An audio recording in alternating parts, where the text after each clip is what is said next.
I don't know that there's so much a great myth out there as there is there's a change that's going on in the SaaS industry that I think people are getting a little bit behind on. In the old days, in the old days being 5 and 10 years ago, it was all about subscription, all about annual recurring revenue, the ARR. We got to have subscription. We got to have subscriptions. We have to have prepaid subscriptions. But there's a lot more usage and transaction based revenue that is now coming up. So it's now becoming what we call the hybrid model. And you need to be able to, this is the judo part, you need to be able to adapt to and be flexible to the changes in your industry as they are happening, or even anticipating them before they happen.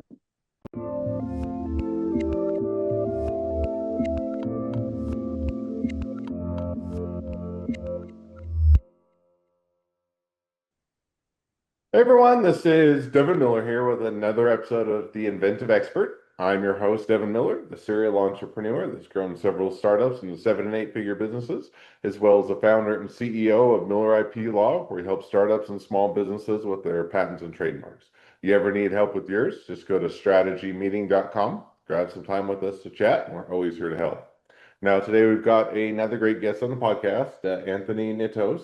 And I'm probably slaughtering his last name, or Nitsos, if I say it right.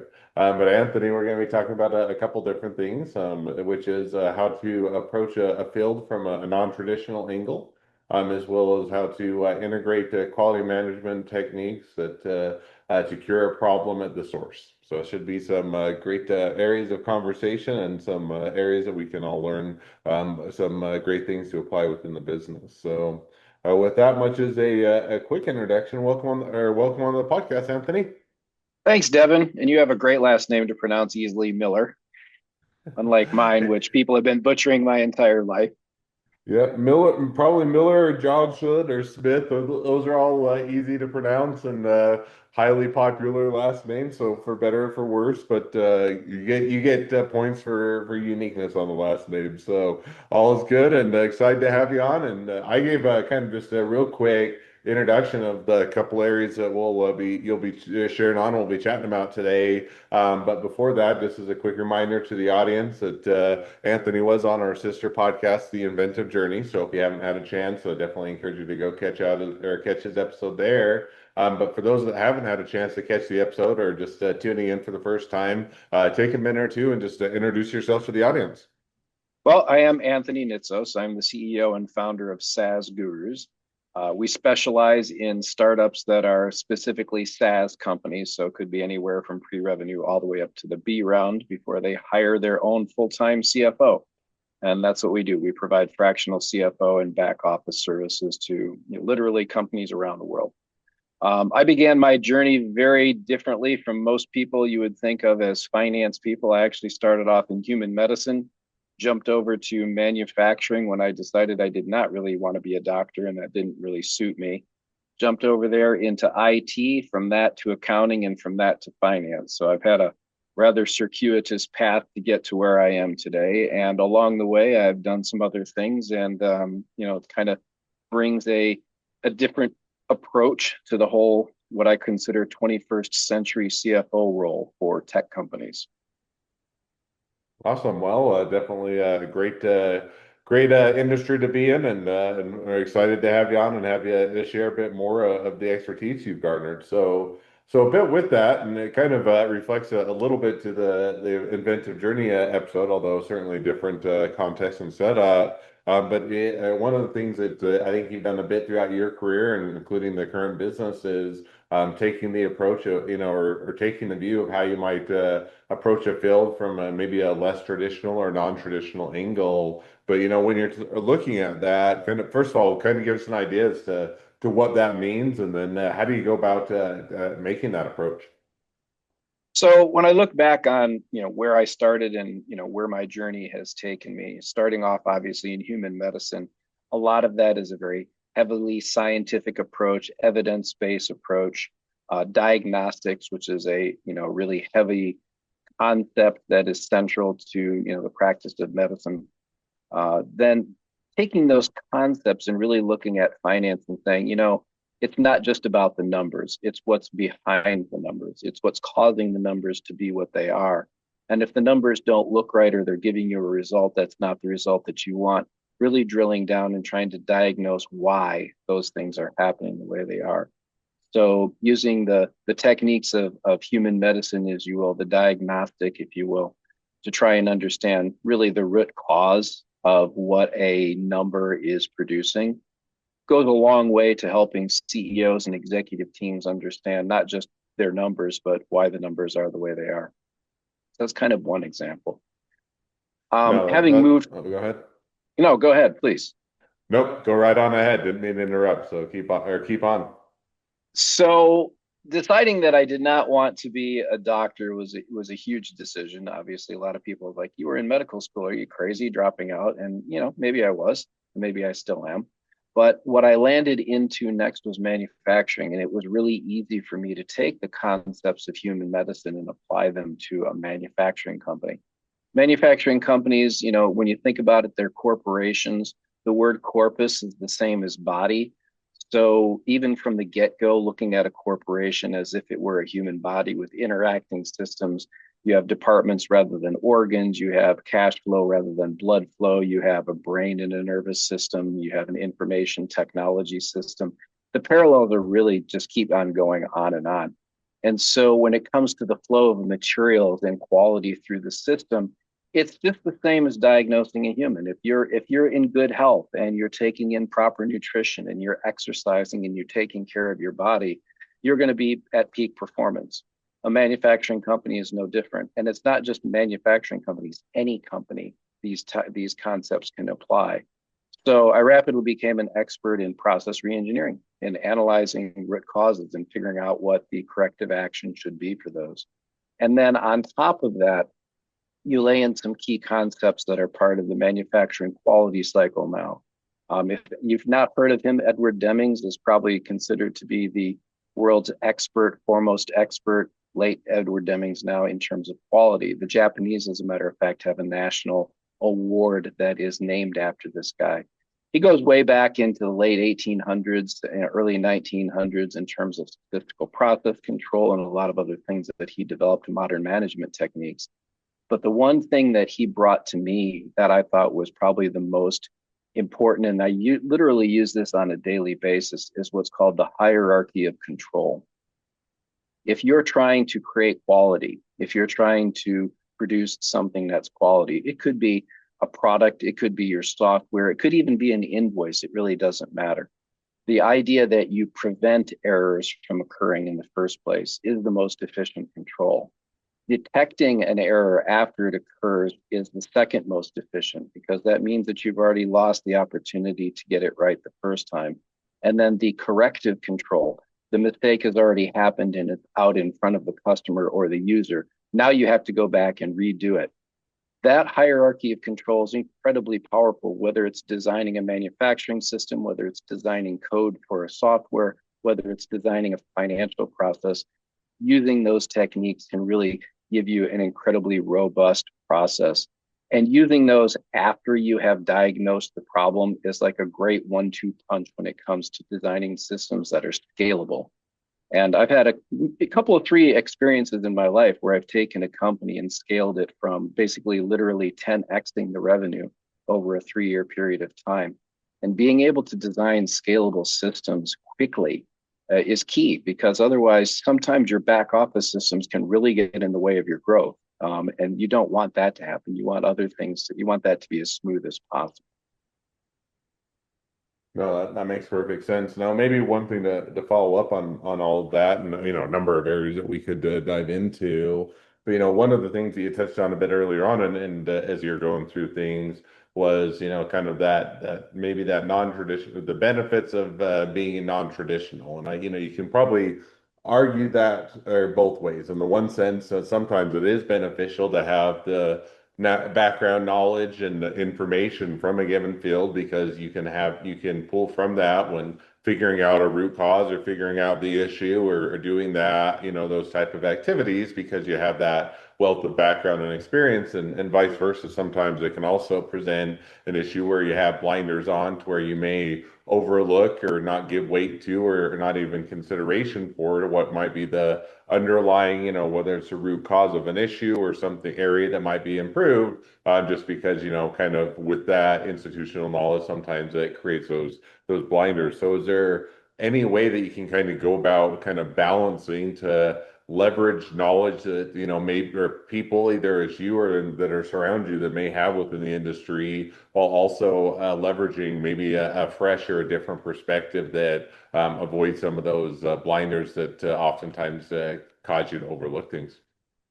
So in my case, I made sure that I was properly educated, both, from a theoretical, college level type of training to on the job type of real world experience. I didn't ignore the fact that accounting and finance has rules and that they have ways that things are being done.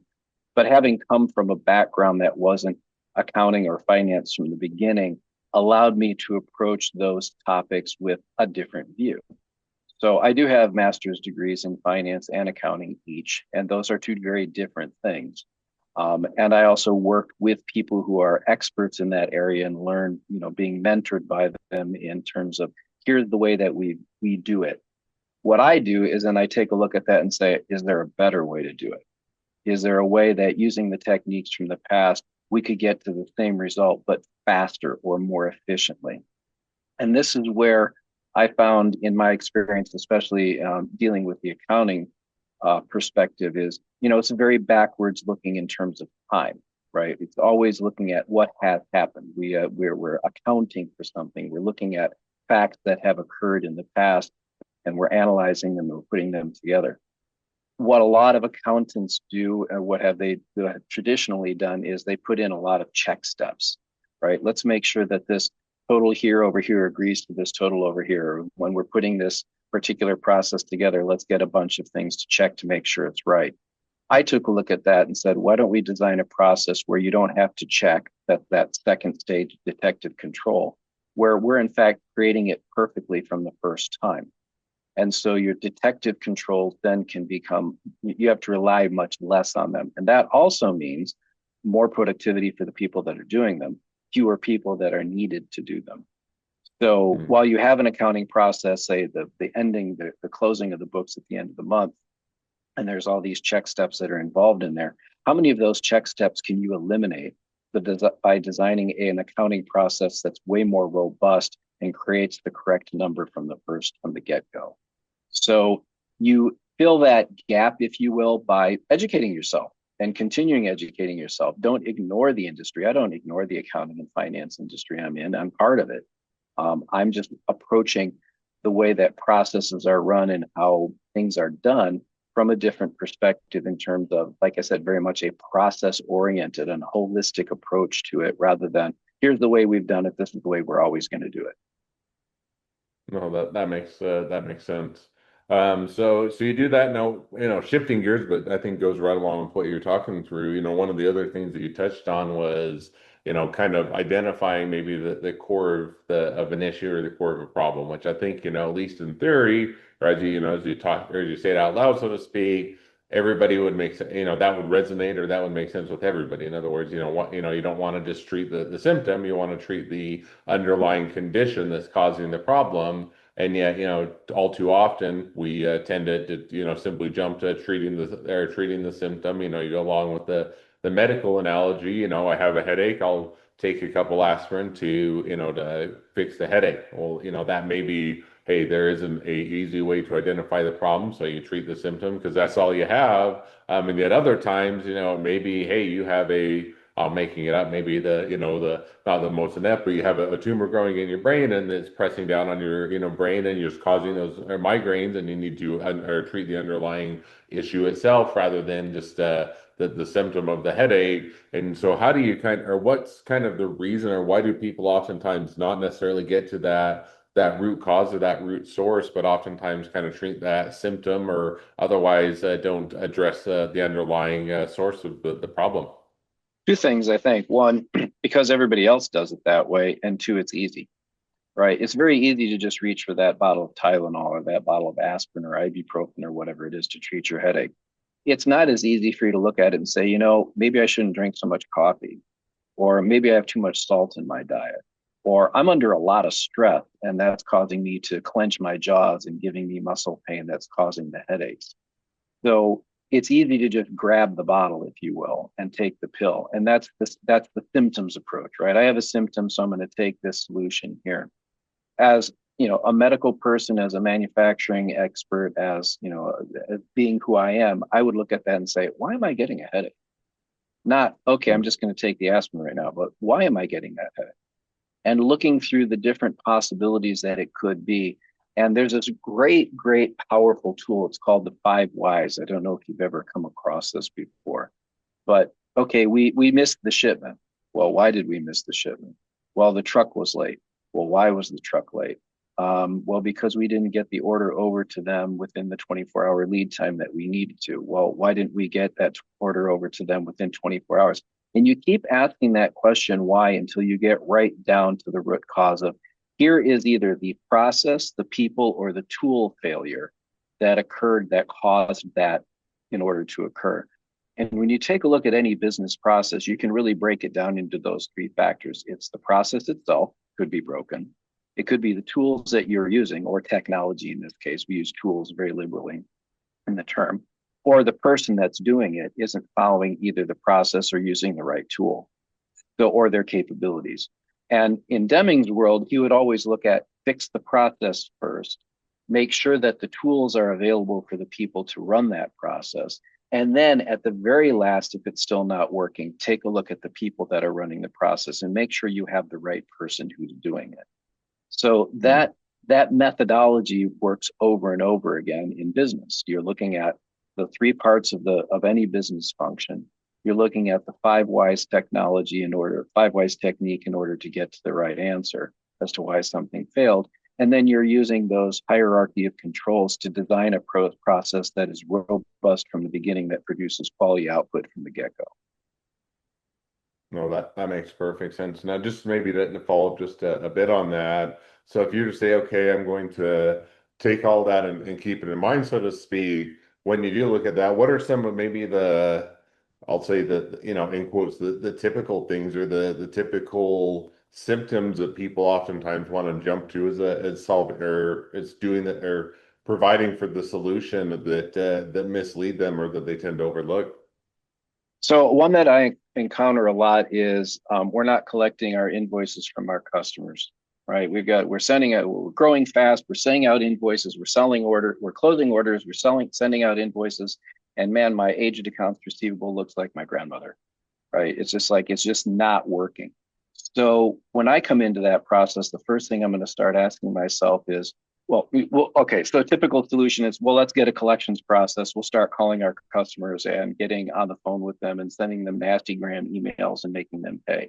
That is a corrective action, right? You are correcting something that has already happened that's gone wrong. Your accounts receivable are too old. Well, let's step back. What should we have done from the get-go in our process to prevent those aged accounts receivable from happening in the first place? When the order was created, was it correct? When the invoice was sent out, was it sent to the right person? If a purchase order was required, and that happens over and over again, did we have a PO on the invoice when it went out? Did we agree on what the terms of payment were? Are they due upon receipt or net 30 days? And you just start unraveling all of these questions to ask yourself in the finance process and say, okay, from this quote to cash process, and we hear that often, the quote to cash process, is it as robust as we can make it, so that from the point where we have generated the quote to getting the sales order signed, to creating the invoice, to sending it out, to collecting the cash, is that happening in an as expeditious manner as possible? And if it isn't, what's broken? And where is it broken? And how do we fix it? And that accelerates your cash flow.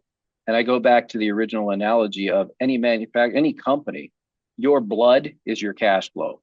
You don't have blood, you don't have cash flow, you're dead, right? We can't spend net income, we can only spend cash.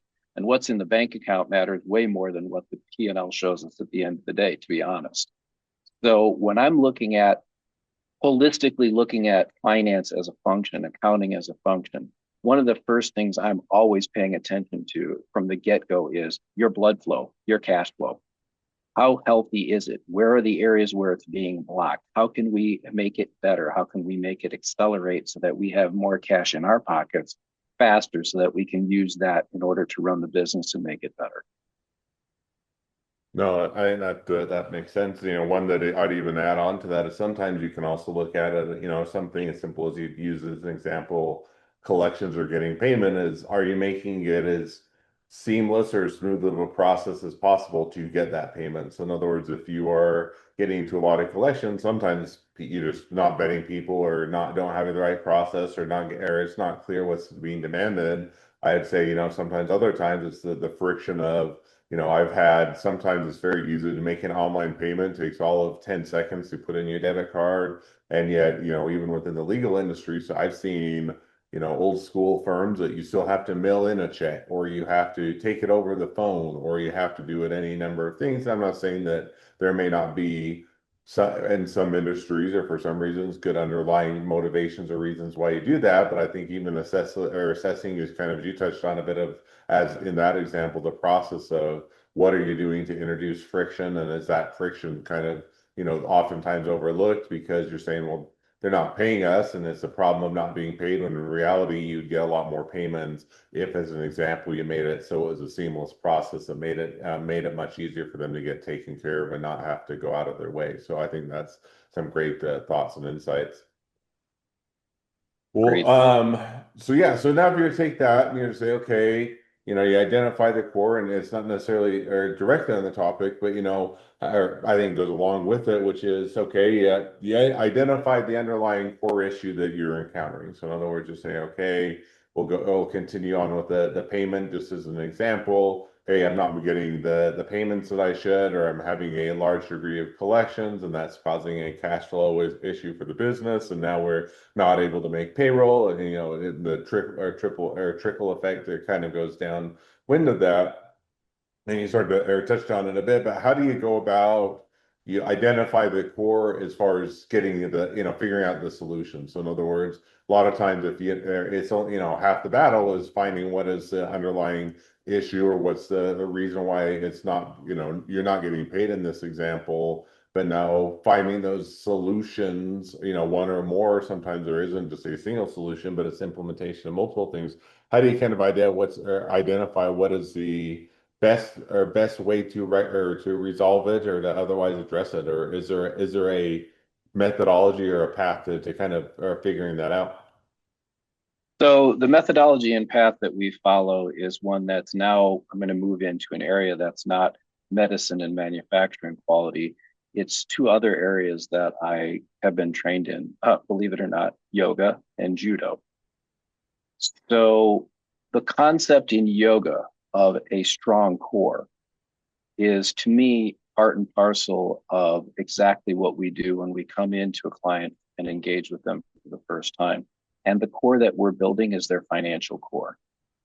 If your financial core is not strong and robust from the beginning, everything that hangs off of it, just like your arms and your legs off of the core of your body, they're not going to work as well. They're not going to be as strong as you need them to be. They're not going to be as flexible as you need them to be if you haven't worked on the core to begin with.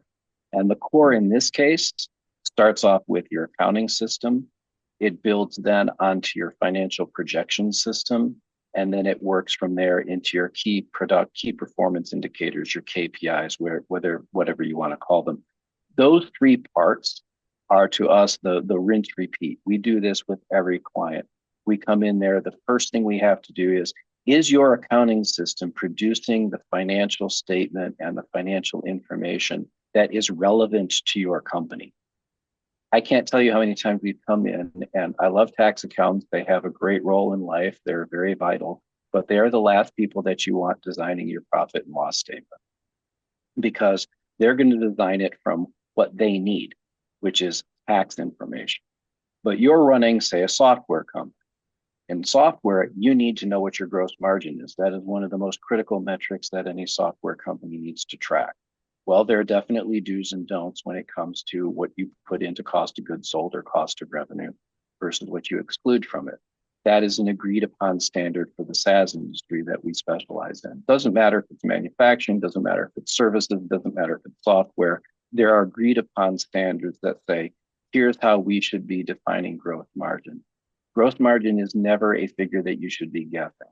It should be a number that you absolutely know because it is critical to the cash flow of your business and giving you the operating cash that you need to run the other stuff, which is your sales and marketing, your research and development, and your G&A. So the first thing we come in inevitably is we have to reconstruct the chart of accounts and reconstruct financial systems so that they look and produce the information that we need for us to run the company and understand what's happened, say, as a software company. Once that's established, now we have the baseline data. We know who the people are. We know what departments they're in. We know what the operating expenses are. We know what the tech stack looks like. We know what all the different pieces are. We know what our gross margin is. Now we start saying, okay, how do we use this to project cash? And I keep coming back to that cash projection. We want to project P&L. Don't get me wrong, that's important. But when you're in the startup world and you're venture backed or you're a bootstrap, doesn't matter, either or, your understanding of where your cash is going to land at the end of each month is, to me, the CFO's number one job more than anything else. We call it the chief financial officer. No, it's the cash flow oracle. That is the person who is sitting at the top saying, this is where your cash is going to go. If you're a venture-backed company, that tells you what your runway is when you need to go and raise your next round. If you're a bootstrapper, that tells you how much working capital you have available to either invest in more product development, invest in more sales and marketing, or take more home for yourself if you're the owner and you this is a lifestyle business. In order to do that, you have to have that really strong financial core, because the information that you're going to be producing each month from your accounting system needs to feed into that financial projection. And then you sit there together in the executive team and say, okay, here's where we think sales are going to go. Here's where the organization is going to go in terms of our key hires or people that we need to let go. Here's the money that we need to spend or have available for digital advertising or conferences and shows, or here's what we need in order to accelerate the product roadmap. Whatever the decisions are and how they play into the strategy of the company to achieve its objectives, you need to have that financial projection. And then what falls out of it inevitably, right? What falls out of it inevitably is your key performance metrics, your KPIs. Whether it's a mixed dashboard or it's heavy on finance numbers, whatever it happens to be, this is the stuff that everybody looks at and say, you know what, our CAC, our cost to acquire customers, stinks. We're spending way too much money on sales and marketing for the dollars that we're getting. What's wrong? Now we start those 5 whys and we start looking at root cause. So it does all tie back together, but it starts from that really strong core, that using the yoga principle. And the core in this case is your accounting system, your financial forecasting system, and your KPIs. No, that makes perfect sense, and it's definitely some good guidance on that. So, well, with that, now as we are kind of wrapping towards the end of the episode, and definitely more things that we could touch on, and I'm sure more areas to learn from. So maybe I'll have to have you back onto our sister podcast at some point. But for as we wrap up this episode, if people do want to reach out to you, they want to be a customer, or sorry, I was going to jump to having or providing your contact information. Jumping over the question I always like to wrap up each episode with. So I'm going to rewind and ask that question first, which would be, if you're to look within your industry, kind of as there are different myths or things that people have the misperceptions about, what would be the greatest myth, and why is it wrong? I don't know that there's so much a great myth out there as there is there's a change that's going on in the SaaS industry that I think people are getting a little bit behind on. In the old days, being 5 and 10 years ago, it was all about subscription, all about annual recurring revenue, the ARR. We got to have subscription. We got to have subscriptions. We have to have prepaid subscriptions. But there's a lot more usage and transaction-based revenue that is now coming up. So it's now becoming what we call the hybrid model. And you need to be able to, this is the judo part, you need to be able to adapt to and be flexible to the changes in your industry as they are happening, or even anticipating them before they happen. So if you've built your entire financial core based on annualized recurring revenue and subscription revenue, and you're not paying attention to the fact that there's an opportunity for transaction value to be added to the revenue stream, and how do you measure that, and what are the KPIs that are associated with that, you don't want to be behind the curve. Many of our clients, especially that are coming to us most recently, are coming to us with these hybrid models already in place. And they're asking the legitimate question, what are my metrics for this? How do I know what the benchmark is? Am I doing well with these things or not? Should I even be bothering with these transactions? What does it do to my gross margin? And all these questions are coming up. And I think the SaaS industry is a little bit behind on this. And I think it needs to get caught up with this change in the model, this hybrid model of SaaS subscription plus transactional types of revenue. No, that's definitely both insightful as well as a great myth to dispel and a good one to learn from. Well, now as we do wrap up towards the end of the episode, if people now do want to reach out to you, they want to be a customer, they want to be a client, they want to be an employee, they want to be an investor, they want to be your next best friend, any or all of the above, what's the best way to reach out to you, contact you, find out more? So having that incredibly rare Greek last name spelled Nitsos makes it very easy to find me, because if you just Google Anthony Nitsos, you're going to find me, because there's really only one or two of me on the entire planet. The easier way to do it, if you don't want to Google my name, is go to our website, SaaSgurus, SaaSgurus.io, and go to the /lab. There you can find all sorts of resources, my podcast that I've done in the past, a lot of written resources and other materials, some surveys and other things that will help you understand if we would be a good fit. And there's a contact us page that you can fill out. And I make sure that I respond to those very quickly when they do come through. So find my name, Anthony Nitsos, or go to SaaSgurus, SaaSgurus.io, and find us there. Awesome. Well, I definitely encourage people to reach out, support a great business, expand their network, if nothing else, make a new best friend. So with that, thank you again for coming on the podcast. It's been fun. It's been a pleasure. Now, for all of you the listeners who are out there, if you have your own journey to share and you'd like to be a guest on the podcast, we'd love to have you. So just go to inventiveunicorn.com, apply to be on the show. A couple more things as listeners. Make sure to click share, subscribe, leave us a review. Helps us to reach even more startups and small businesses to help them along their journey to success. And along that note, if along your journey you ever need help with patents or trademarks or anything else with your startup or your small business, just go to strategymeeting.com, grab some time with us to chat, and we are always here to help. Well, thank you again, Anthony, for coming on the podcast, and wish the next leg of your journey even better than the last. Thank you. Much appreciated.